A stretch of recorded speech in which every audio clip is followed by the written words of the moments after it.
Olá, meus queridos. Sou a professora Joana Lúcia, do FTM de Ciências Naturais, e estou aqui para mais uma videoaula. Ainda faltam algumas pela frente, tá?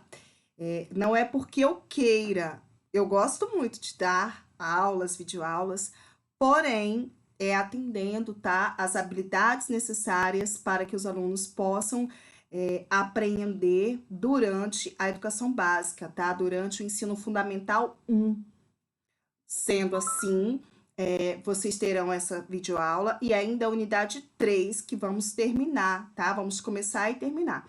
Então, assim, nossa, professora Joana Lúcia dá muita coisa.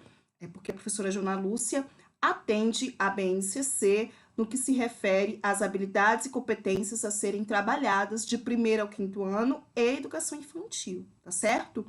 Então, se eu não fosse atendê-las, certamente eu daria menos coisa. Todavia, eu atendo porque eu me coloco no lugar de vocês e eu ficaria muito insegura de trabalhar um conteúdo que eu não vi na faculdade. Muito embora eu tenho certeza que isso vai acontecer, porque eu não dou conta de explicar 100% de tudo, mas pelo menos 99% eu quero. Eu quero auxiliar vocês na aquisição desses conhecimentos para que vocês sejam bons professores, bons pedagogos, tá certo? Então, é por isso que eu trabalho bastante coisa. Eu tenho certeza que lá na frente vocês vão lembrar e vão falar assim, ai, que bom, eu vi isso na videoaula, ai, que bom, eu estudei sobre isso, né? Muitas coisas que a gente aprende na faculdade, a gente vai usar no decorrer do nosso dia a dia. Se essas coisas forem importantes, é claro. E eu tenho certeza que esses conteúdos serão muito importantes para vocês. No decorrer das minhas aulas, nesses 18 anos que eu trabalho com ciências, 17 para 18 anos, eu me lembro de coisas que os professores ensinaram, eu me lembro da aula, e isso fica fresco na minha memória e eu consigo utilizar. E eu tenho certeza que isso vai acontecer com vocês também, tá? Na aula passada, pessoal, eu expliquei sobre o sistema digestivo ou o sistema digestório. E aí nós falamos um pouquinho sobre, eu falei para vocês sobre a função de cada órgão, mas eu não falei das doenças. Existem algumas doenças que podem atacar o sistema digestório, como por exemplo, a pancreatite, né? A ite é inflamação. Então, toda vez que eu tiver ite, então, tudo que termina em ite é inflamação, né? Então, a pancreatite é uma inflamação do pâncreas que, por sua vez, lança excesso de suco pancreático dentro do estômago, né? E isso é muito sério, muito grave, tá? Pode ser fatal. O câncer de colo intestinal é causado por falta de fibras, né? O câncer de colo acontece quando o alimento fica no colo intestinal. Se não houver tratamento imediato, ele também, né, pode ficar por bastante tempo o alimento ali, piorando a saúde da pessoa. O câncer de colo intestinal pode estar ligado ao mau hábito de fumar, tá? A apendicite é quando o alimento cai numa cavidade, um apêndice que nós temos no nosso intestino, chamado de apêndice filiforme, que é um dos órgãos vestigiais. Lembra que eu comentei com vocês que existe a teoria de que nós nos alimentávamos de raízes e vegetais crus. E para fazer a digestão da celulose, existia nesse apêndice bactérias. No decorrer dos anos, né, da evolução da espécie humana, passamos a dominar o fogo, a cozinhar os alimentos, e a mudança drástica na alimentação no decorrer dos tempos foi fazendo com que essas bactérias entrassem em extinção e ficamos apenas com esse órgão vestigial. É o que acredita boa parte dos biólogos evolucionistas. Esse órgão não serve para nada hoje, mas se porventura cair alimento nele, vai dar uma inflamação, ele vai inchar, vai doer muito e a pessoa vai ter que tirar o apêndice, né? É recomendável que seja feita uma cirurgia removendo as infecções que há nela. Se a cirurgia não for feita, uma doença pior, que é a peritonite, destrói o órgão, tá? A peritonite é a inflamação do peritônio, que é toda essa película invisível que existe abaixo do músculo reto abdominal. O peritônio vai cobrir os órgãos, envolver os órgãos. E se porventura ele inflamar, as coisas podem ficar bem piores, tá? Não destrói apenas o órgão da apendicite, né, do apêndice, mas pode contaminar outros órgãos por infecção, tá? Há úlceras peptídicas. O que é uma úlcera? Úlcera é ferida. Qualquer ferida que você tenha no corpo, o médico vai chamar de úlcera. Existe a úlcera nervosa, que é desencadeada por fatores emocionais, a pessoa fica muito estressada, muito nervosa, ela produz ácidos graxos, né? Ácidos graxos, não, me perdoe. Ela produz ácidos gástricos em excesso. Esses ácidos em excesso podem corroer a parede, né, do estômago, igual está mostrando ali, e causar um ferimento, a úlcera, né? Então, toda vez que a pessoa fica nervosa, aumenta a quantidade de ácidos gástricos, que poderá provocar de irritação até mesmo ferida no estômago. Então, as pessoas, elas precisam controlar o sistema nervoso, né? Controlar a ansiedade para não ter essa úlcera nervosa. Existem ainda as úlceras provocadas por bactérias. Existe uma bactéria chamada H. pylori, que ela ama se instalar, tá? Aí na mucosa do nosso estômago, tá? E ela vai, ao se instalar ali, vai comer esse tecido, e toda vez que o ácido gástrico entrar em contato com essa ferida, vai doer bastante, né? Então, assim, a solução para essa doença, quando provocada por bactérias, é uma cirurgia para retirada da área infectada. Quando é provocado por nervosismo, né? É claro que não vai ficar uma ferida enorme, a pessoa vai sentir tanta dor que ela vai correr atrás, né? É interessante ela buscar terapias, formas de tratamento e de controlar a sua emoção, né? Desenvolver a inteligência emocional a ponto de controlar a si mesmo. Seguindo, agora para o sistema cardiovascular. O que é o sistema cardiovascular? Cardio vem de coração, e circular são os vasos sanguíneos que vão distribuir o sangue, né? Então, assim, o que tem a ver o sistema cardiovascular com o sistema digestório, professora? Nós estamos estudando seres vivos, ok? Ok. Todos os seres vivos precisam de água e alimento, certo? Certo. Alimento para quê? Para obter energia para as funções metabólicas. O que é função metabólica, professora? Crescer, desenvolver-se, reproduzir-se, produzir novas células, coração bater, locomoção, audição, visão, fala. Todas as atividades que um ser vivo faz são atividades metabólicas, que são realizadas por meio de energia. E essa energia é obtida nos heterótrofos pelo alimento. Nas cianobactérias, nas plantas, essa energia é produzida a partir dos seres fotossintetizantes, né? A partir da fotossíntese.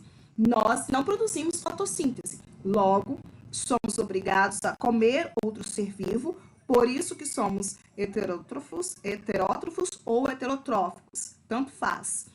E precisamos digerir esse alimento. Se eu como um caroço de arroz, eu preciso transformar esse caroço em partículas microscópicas, 10.000, 100.000 vezes menor do que um caroço de arroz. Como que isso é feito? Através do sistema digestivo, começando pela boca, a digestão dos alimentos, vai fazendo os processos até que chega ao ponto de ter a absorção. Eu falei com vocês lá na outra videoaula que a absorção vai acontecer no intestino delgado. No intestino delgado, mais precisamente no duodeno, termina a digestão dos nutrientes e começa a absorção. Essa absorção é o quê? É os nutrientes que agora estão microscópicos atravessarem a parede do intestino, encontrarem os vasos sanguíneos, entrar dentro dos vasos sanguíneos para que no sangue esses nutrientes sejam distribuídos para todas as células do nosso corpo. É por isso que no intestino nós temos a maior parte dos parasitas humanos, as lombrigas, os plateumintos, que é as lombrigas são os nematomintos, a solitária, entre outros parasitas, vão escolher viver em nós no intestino delgado. Por quê? Eles não têm intestino, eles não têm sistema digestório, eles precisam absorver os nutrientes prontos para serem absorvidos. Então, eles se instalam ali e roubam os nossos nutrientes. É por isso que se diz que as pessoas que têm verminose comem, são magros e vivem com fome. Por quê? Existem outros seres dentro deles que podem estar em simbiose, ou seja, em perfeita harmonia, a ponto da pessoa não desconfiar que está com verme, e esses vermes irem roubando esses nutrientes, tá certo? Então, qual a relação do sistema digestório e respiratório? E também circulatório. O digestório vai fazer a digestão. O circulatório vai fazer circular dentro de nós os nutrientes absorvidos, né? Por meio do sangue. O sangue é um táxi para nós. Ele vai levar para todas as células gases, nutrientes, alimentos, remédios, venenos, substâncias químicas. Ah, eu quero saber se uma pessoa é usuária de droga. Se você fizer um exame de sangue, lá você vai saber.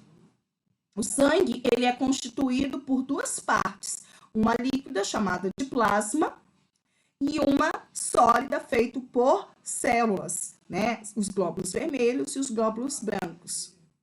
O plasma, que é o líquido onde está mergulhado as células, tem os anticorpos que desenvolvemos quando nós temos contato com vírus. Quem tiver agora o coronavírus e se salvar, né, e se curar, vai desenvolver anticorpos. No plasma dessa pessoa vai estar a substância que o organismo dela produziu para combater esse vírus.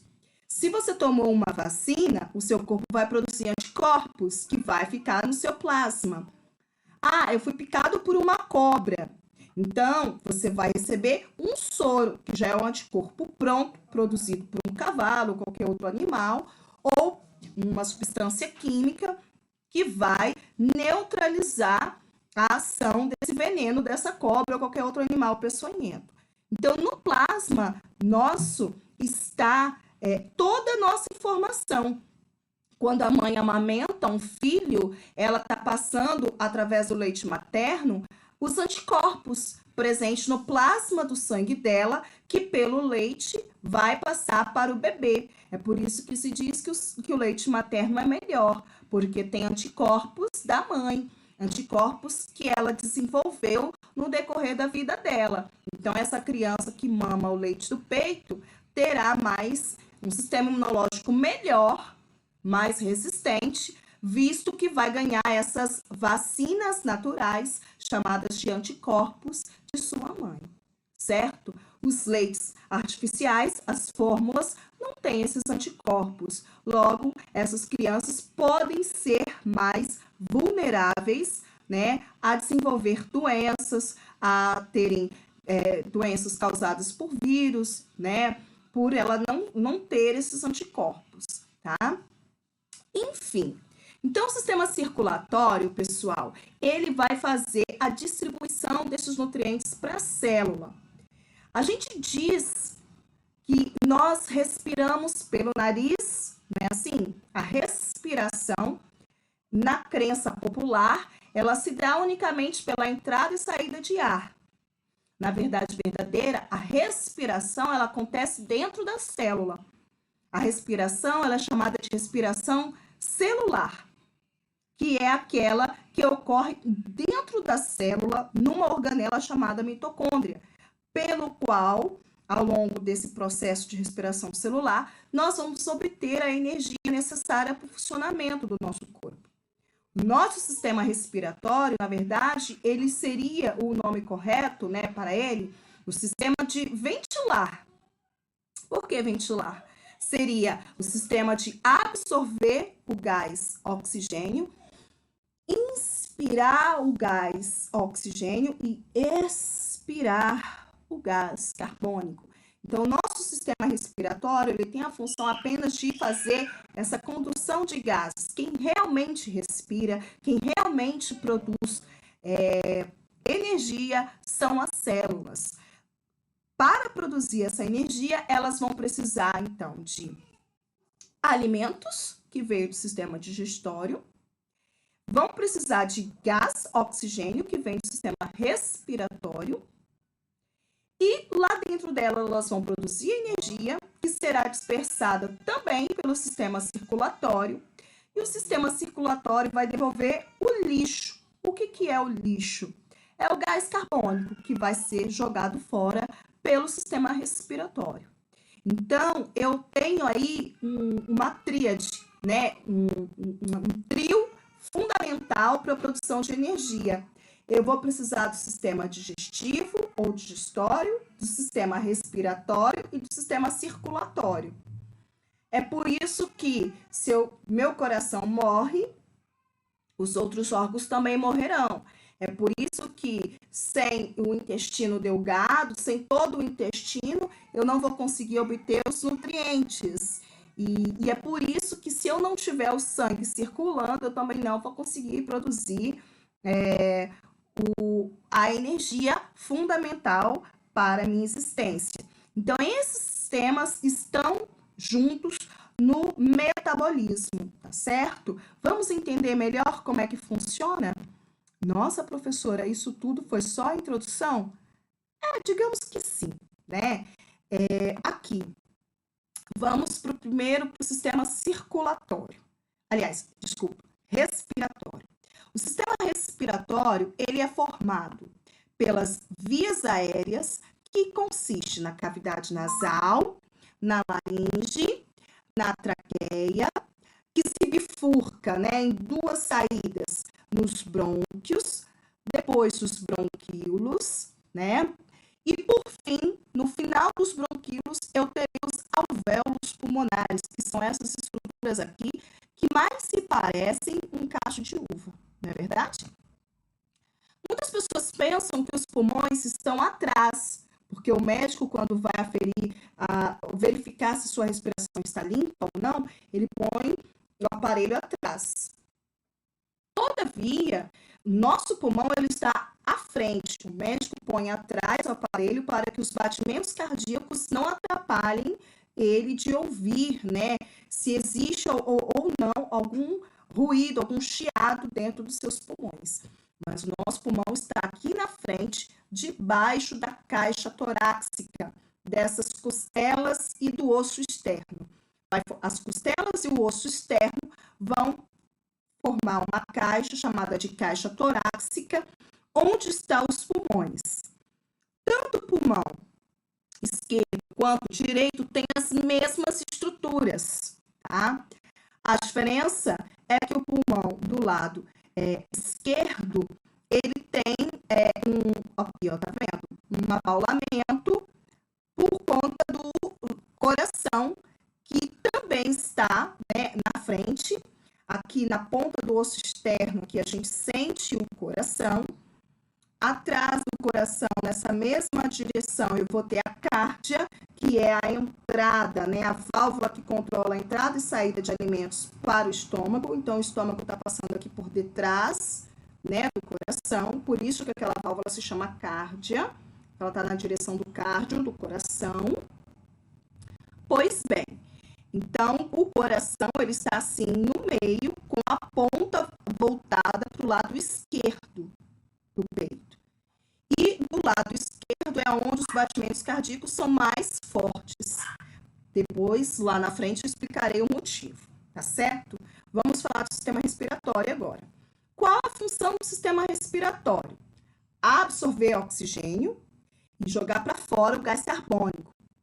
Se porventura eu não jogo fora o gás carbônico, ele vai ficar dentro das minhas células, ele vai aumentar a temperatura da célula a ponto dela literalmente explodir. Tá? Então, quando uma pessoa morre asfixiada, ela morreu por conta que o gás carbônico não saiu das células dela, né? O gás carbônico entrou literalmente em combustão dentro dessas células. Aí, pessoal, nós temos o sistema respiratório, formado, então, pela cavidade nasal, que tem o papel de quê? O nariz serve para quê? Primeiro, filtrar o ar de impurezas, bactérias, poeira. O nosso nariz, ele não tem a função de separar substâncias. Por exemplo, algumas pessoas que são adeptas de droga dizem assim: a maconha é natural, não faz mal. Olha, ela tem 4.000 e tantas substâncias tóxicas. Uma delas, quando separada em laboratório, pode servir para medicamento, algumas delas, né?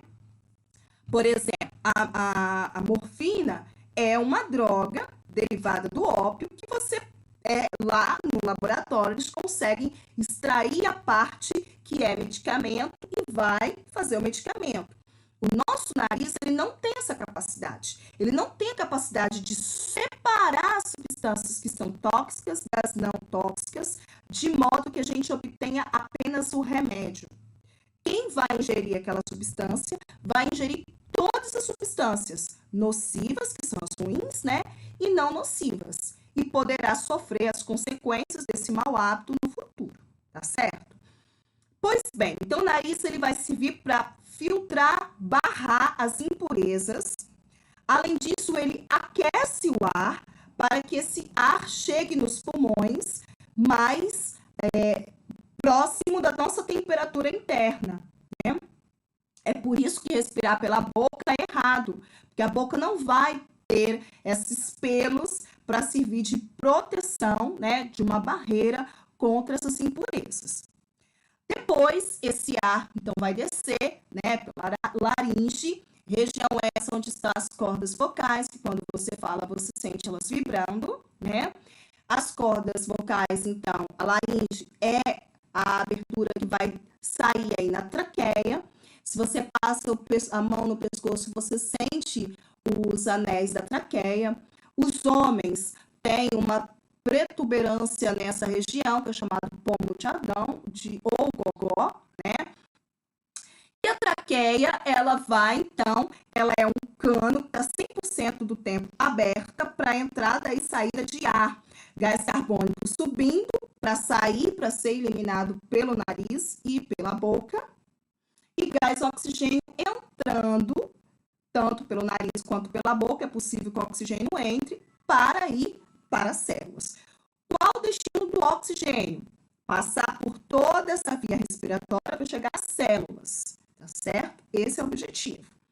Então, voltando, o oxigênio vai entrar pelo nariz, vai passar por essas estruturas aqui, chamado coanas, que são os ossos da face, que também vai auxiliar, né, no aquecimento desse ar. Os ossos da face são ocos, porque também ajuda na nossa fonação, no som, no eco da voz, né? Quando você tem uma gripe mal curada, você pode ter acúmulo de secreção que pode evoluir para pus, vai doer bastante aqui atrás dos olhos, na testa, nessa região, que a gente chama de sinusite, né? Essa doença. Pois bem, passou então por essas estruturas aqui dentro da face, chamados de seios da face ou coanas. Esse ar então vai descer, vai passar pela traqueia e vai ir para ambos os pulmões. Da traqueia para os brônquios, dos brônquios para os bronquíolos. Até chegar no fim, né, como se fosse um grande túnel que chega no fim. Qual é o fim do túnel? Os alvéolos pulmonares. Então, essa estrutura aqui, ela também é conhecida como árvore brônquica. Por que esse nome? Porque lembra uma árvore. A traqueia seria o tronco, os brônquilos, que são esses caninhos mais grossos, duas raízes mais grossas, os brônquios, perdão, e os bronquíolos, as raízes mais fininhas, né, que vão irradiar aí, né, se enraizar por todo o pulmão. E no final dessas raizinhas, nós temos os alvéolos pulmonares. Os alvéolos pulmonares, que mais parecem cachos de uva, ao redor deles, na verdade, o que eles são? Bolas. São estruturas muito finas, um tecido, né, células que formam um tecido simples, apenas uma camadinha de células que formam essa bola, né, esse orifício, por onde você vai ter a chegada do gás oxigênio e também a saída do gás carbônico. Então, é como se fossem bolas de aniversário. E ao redor dessas bolas de aniversário, do lado externo, nós temos vasos sanguíneos, tão finos que são chamados de capilares, assim como os fios de nossos cabelos, né, os nossos capilares. Esses capilares, eles têm, então, a missão de trazer células, no caso, a hemácia é a célula do sangue que traz o gás carbônico. Quando ela está trazendo o gás carbônico, a gente chama esse sangue de venoso. O nome venoso vem de venenoso mesmo, de veneno, tá? Ah, é azul? Não, não é azul. Mas, para uma forma didática, para de modo que vocês possam entender, a hemácia, a célula do sangue que carrega gás carbônico, né, é chamado de sangue venoso, porque nesse sangue existe excesso de gás carbônico. Pode ter oxigênio ali? Pode, mas é pouco. Tem muito mais gás carbônico. Esse gás carbônico está vindo da onde?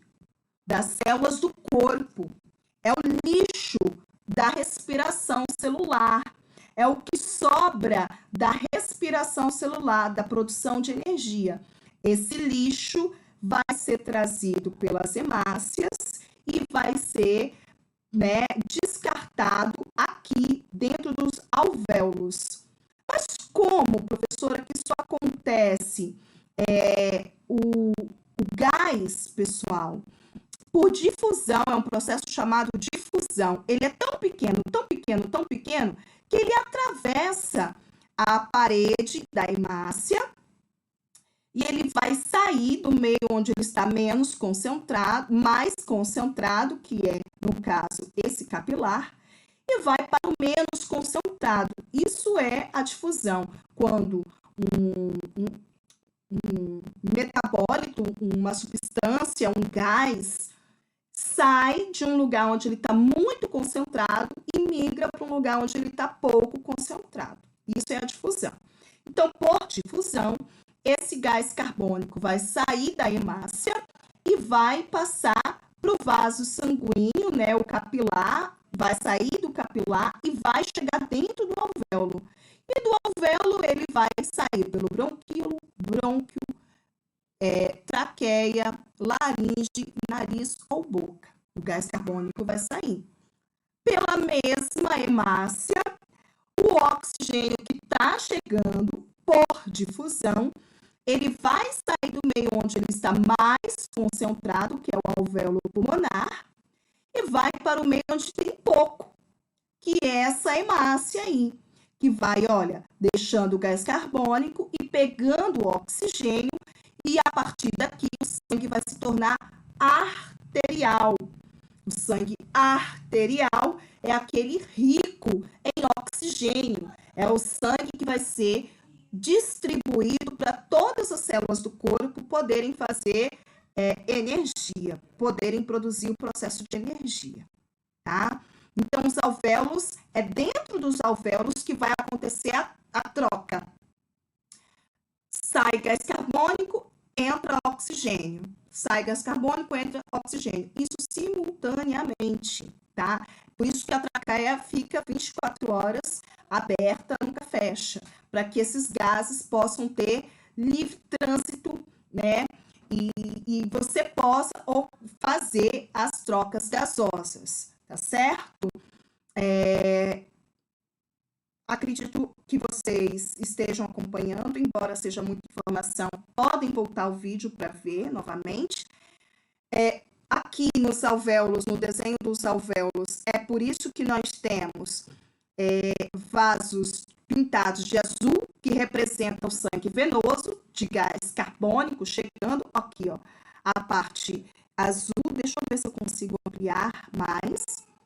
Aqui, ó, a parte azul, onde dá para ver o sangue venoso chegando, e esses mesmos vasos de um outro lado vermelho. Por quê? Porque o gás carbônico já saiu do vaso, já atravessou o alvéolo, já está subindo. E o oxigênio que está chegando está entrando nesses alvéolos, entrando no vaso sanguíneo, né? Igual está mostrando a ilustração aqui do lado, olha. Cadê? Aqui do lado, né? O gás carbônico vai entrar na hemácia e essa hemácia vai levar esse oxigênio para as células do corpo. Então, a hemácia, ela é uma célula do sangue, a célula vermelha, que vai levar oxigênio para as células e vai tirar delas o gás carbônico, né? Como se fosse um táxi, né? Dentro do sangue, que seria aí o fluido que vai fazer essas coisas acontecerem, essas substâncias serem distribuídas, e os vasos sanguíneos são os canos ou as ruas por onde o sangue irá passar dentro de nós. Eu faço essas analogias de modo que vocês possam entender, né, de uma forma mais simples, como que se dá esses processos dentro do nosso organismo. Essa troca gasosa que eu expliquei para vocês é chamada de hematose. A hematose, ela vai acontecer, então, dentro dos pulmões, né? Por que dentro dos pulmões? Porque ela vai ocorrer aqui, ó, nessa região onde estão os alvéolos pulmonares, tá? Então, o pulmão, ele é importantíssimo para a realização da hematose, tá certo? Explicado? Bem explicado? Espero que sim, né? Vamos seguir. Então, aí eu falo a função do sistema respiratório. Todos os animais precisam respirar? Todos os animais precisam de oxigênio, os que vivem na presença de oxigênio. Existem aqueles animais que são anaeróbicos, eles morrem na presença de oxigênio. Por exemplo, professora, o fungo, a candidíase, né? O fungo que temos na vagina. Existe a quantidade dele normal que vive em sintonia conosco, em simbiose. A partir do momento que eles estão numa grande quantidade, eles podem dar candidíase, que é a inflamação, né? A cândida. É a inflamação provocada pela Candida albicans, esse fungo. Esse fungo, ele é anaeróbico, na presença de oxigênio ele morre, né? Então, é por isso que os médicos falam, durmam sem calcinha, usem mais vestidos, evitem calça jeans. Para quê? Para que possa ventilar, para que o oxigênio possa entrar na vagina, no canal vaginal, né? Na vulva, ter contato com a vulva, que é a parte externa do sistema reprodutor feminino, para evitar que esses fungos se proliferem em excesso e ocorra a candidíase, né? Então, existem sim organismos que são anaeróbicos, que morrem na presença de oxigênio. Por exemplo, as lombrigas, elas são anaeróbicas, na presença de oxigênio elas morrem, né? Existem aqueles que são anaeróbicos facultativos, ou seja, eles vivem ou não na presença de oxigênio. Já nós, mamíferos, necessitamos do gás oxigênio para viver, assim como as aves, assim como os répteis, assim como os anfíbios, tá? E peixes. A diferença é que peixes podem respirar por pulmões ou podem respirar por brânquias, estrutura que eles possuem e conseguem pegar o oxigênio que está dissolvido na água. O peixe que tem brânquia, ele não põe o narizinho para fora, né? O orifício que ele tem ali. Ele não põe a cara para fora porque ele não vai absorver o oxigênio do ar, tá certo? Já nós não temos essa capacidade de absorver o oxigênio que está dissolvido na água. Se a gente for tentar fazer isso, morreremos afogados. Então, aqui tem um exemplo dessa troca, né, da hematose. Observe que aqui, ó, é a ramificação do bronquíolo, tá vendo? E no final do bronquíolo, eu vou ter, então, vários alvéolos pulmonares. Cada bolinha desse, né, cada bolinha desse caixinho de uva, é um alvéolo pulmonar. Em cada um deles vai estar acontecendo isso daqui, ó. Orifício vazio, essas bolinhas são oxigênio que estão entrando para dentro do vaso sanguíneo. Esse vaso está encostado do alvéolo, que seria essa parede branquinha aqui. Então, aqui eu tenho bolinhas azuis representando o gás carbônico, sangue venoso. Então, as bolinhas azuis vão sair do sangue e vão entrar no alvéolo, que está menos concentrado. Por sua vez, dentro do alvéolo, haverá bastante gás oxigênio, que está concentrado aqui, e vai para o meio menos concentrado, que é dentro do capilar. Então, eu tenho no mesmo capilar sangue venoso, em um determinado momento, e no outro momento eu já tenho sangue arterial. Lembrando que capilar é aquele vaso sanguíneo bem fininho, como esse que nós temos na parte branca do olho, por exemplo, nas bochechas do neném, nós temos os capilares, né? Vasos sanguíneos bem estreitinhos, bem delgados, ou seja, finos. Seguindo, o sistema respiratório, então, aí eu falei das funções, eu já expliquei essa parte.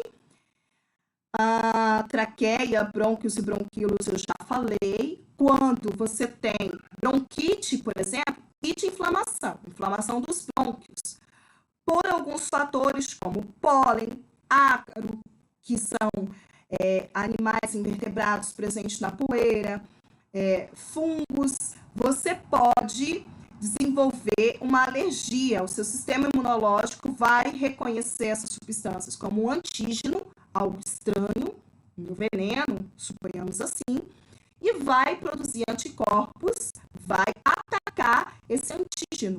Esses anticorpos vão atuar nessa região, vai encher de glóbulos brancos ali, que vão produzir pus, vão produzir secreção, né? O catarro, digamos assim.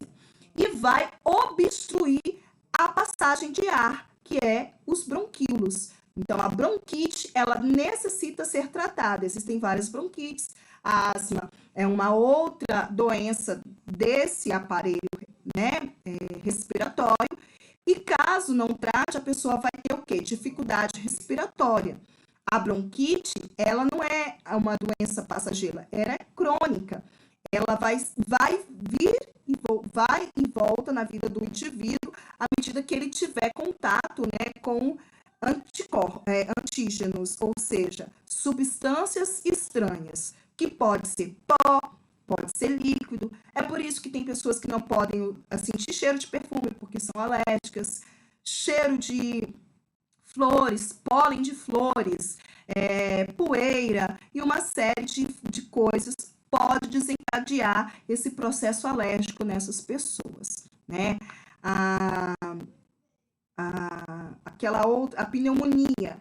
Pneumonia seria aí uma inflamação a nível já de alvéolos pulmonares, onde essa secreção vai se acumular nos alvéolos pulmonares, né? E ela é uma doença séria porque vai dificultar a hematose, podendo ocasionar até a morte do indivíduo, né? Então, essas doenças respiratórias estão intimamente relacionadas à poeira, a gases tóxicos, minério de ferro, que são aí lançados no ambiente. E entre essas poeiras, essas substâncias tóxicas, estão a fumaça liberada pelo cigarro, né?